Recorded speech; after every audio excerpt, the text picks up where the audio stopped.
Hi everyone, welcome back to the Oats Family channel. Today's video is sponsored by... No, I'm just joking, we don't have any sponsors yet.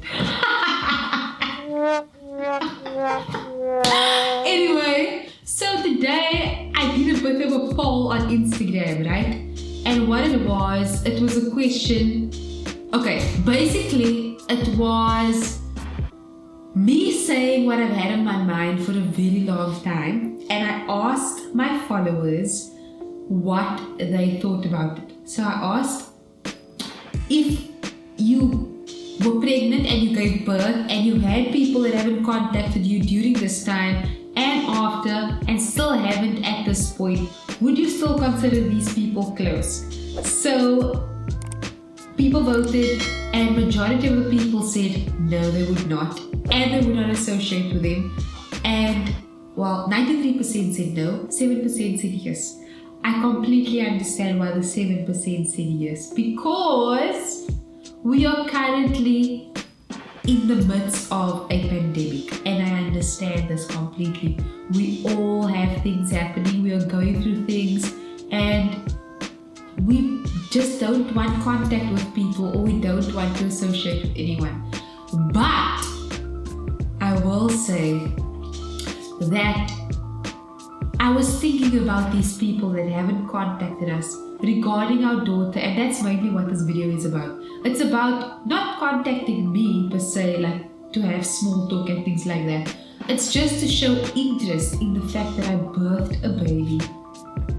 And I now have a daughter. I literally went through a magical experience, and you know absolutely nothing about it. You don't even know who my daughter is. Like you have no interest. And I was thinking about this, which is why I set up the poll on Instagram. And what someone said to me today was so... It just made me think about it even more. The person said that, did they lose friends because they became a mother? Or did becoming a mother coincide with the pandemic?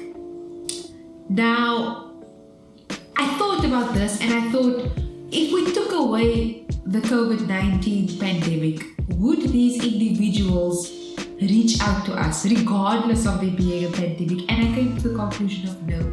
And I'm not only talking about people on my side, I'm talking about people on my partner's side as well. So, and obviously this is my opinion. It is definitely not a reflection of his opinions, because we actually disagree on this. And basically what I was thinking about was, I value virtual support. And I spoke to a friend about this today as well, and she said that she values virtual support as well, and that is why she shows up in that way currently. And I agree with that. I also think that friendships and any type of relationship, we know that every person has their own love language, and we know that what one person deems important, the next person might not. But I think it's extremely important as a friend to show up in the way that that other person would want you to. So I've been reading a lot of these books. So Owen has been reading this book by Gary Chapman regarding love languages, and I always relate this to that. It's like, we give people what we want in return. So because I don't value virtual support, for example, let's use that as an example, I'm not going to give that to someone else, and vice versa. So I could be giving people so much virtual support, and they could be annoyed, like, why is this person contacting me so much? I don't want this, I feel smothered. And I think it's very important for these conversations to happen in friendships as well. What do you need from me as a friend? If we don't communicate this, we're not going to know. So if you don't want me to contact you for 3 months during this time, I shouldn't be doing that. If I want you to check up on me, like to just check in, how are you doing? How's the baby? How's that? Whatever. These are things that we need to communicate. It sounds stupid, right? And it sounds like, but that's a normal thing. It's not actually a normal thing. We think this, but some people, they don't really like that, and they don't like being annoyed with unnecessary phone calls or messages or things like that. And I think it's very important to establish what you need to give your friends. But having said that, I also think that the effort both people. So in the same way that I'm trying to figure out what do you need from me as a friend, you need to reciprocate that.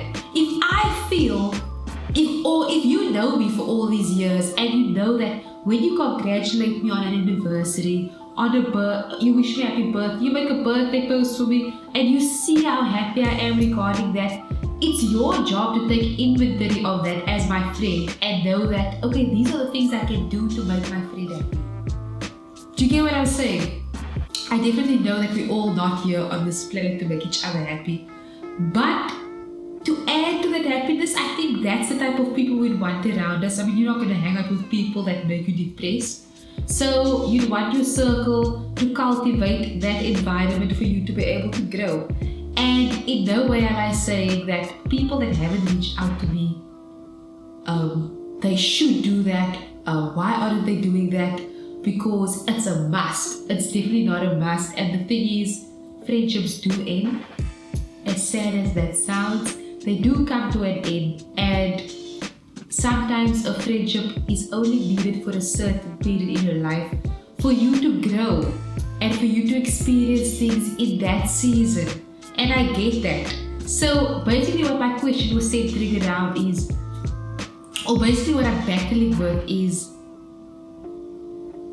me trying to understand if I'm being too, if I'm reaching for things, if maybe it's not even that deep and the friendship isn't over, or if it should be over because the person shows no interest in my child. And I thought a bit about it. I thought, you know, if I didn't have a child and we didn't speak for 5 years, we could pick up exactly where we left off.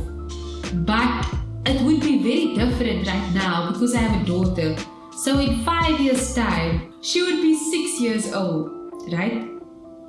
And it would be a bit weird for us to just pick up where we left off because you've missed 6 years of her life and my life. Do you get what I'm saying? Like, I'm advocating for two people here.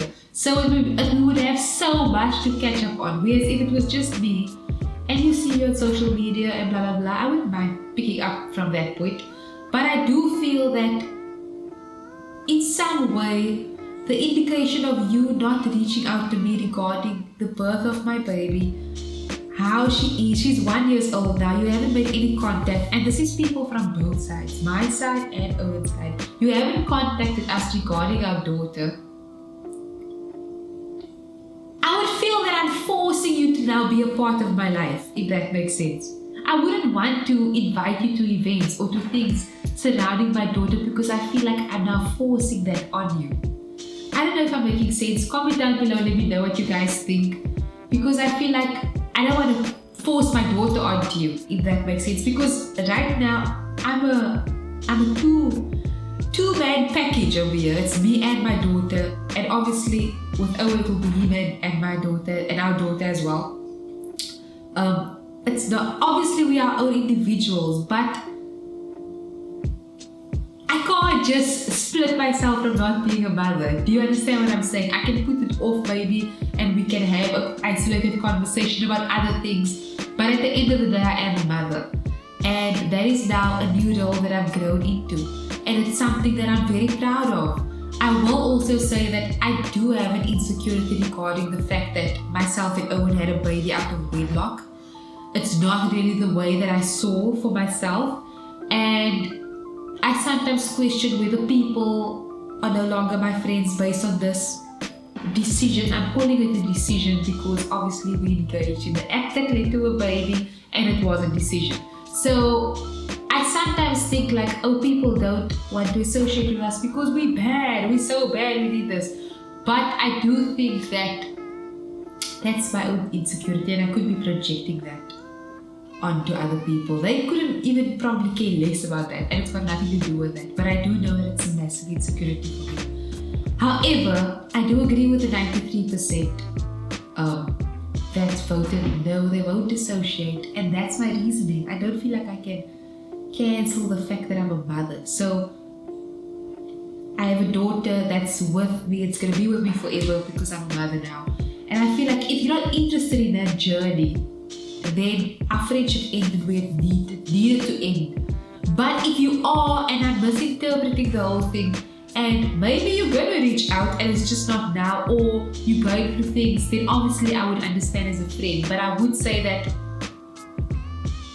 us as friends need to communicate what we need from each other, and it needs to be worked on. A friendship is also a relationship, and we need to work on things. So what I'm going to task myself with doing is seeing if I'm giving my friends what they need from me. Because I feel like sometimes friends also end prematurely. Friendships end prematurely because there's no communication, right?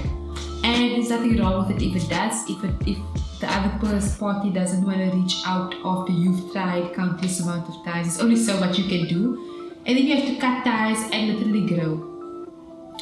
So let me know what you guys think. Maybe I'm overreacting, like I said, but I don't want to invalidate this feeling. I feel like I want to feel it, and I want this to be known. I want it to be known that this is what I feel, and I've been sitting with this. It's so conflicting to think that I need to consider there being a pandemic when the most magical thing happened to me.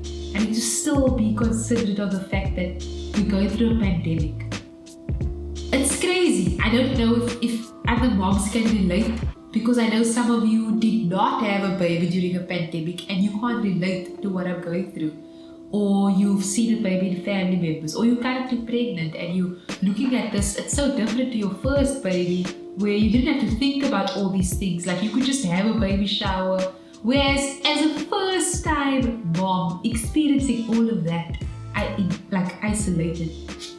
I don't even know what it feels like to have a normal, I'm going to call it, this is my normal birth. So yeah, let me know what you guys think, and thank you so much for listening. Okay, babe.